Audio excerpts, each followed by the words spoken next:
Halo Bapak Panglima TNI, mohon berkenan kalau orang tua dari almarhum korban penganiayaan oleh oknum TNI didatangkan dari Aceh ke Jakarta untuk bertanya langsung kepada Bapak apa yang terjadi dan bagaimana proses hukumnya, apa tindakan hukum yang telah dilakukan terhadap oknum TNI yang diduga sebagai pelaku tersebut. Apakah Bapak Panglima TNI berkenan menerima orang tua dari almarhum datang ke Jakarta untuk bertemu dengan Bapak?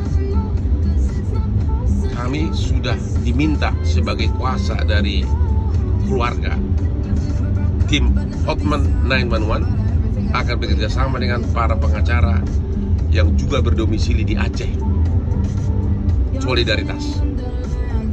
Mohon kabar dari Bapak Panglima TNI. Salam Muhammad Faris.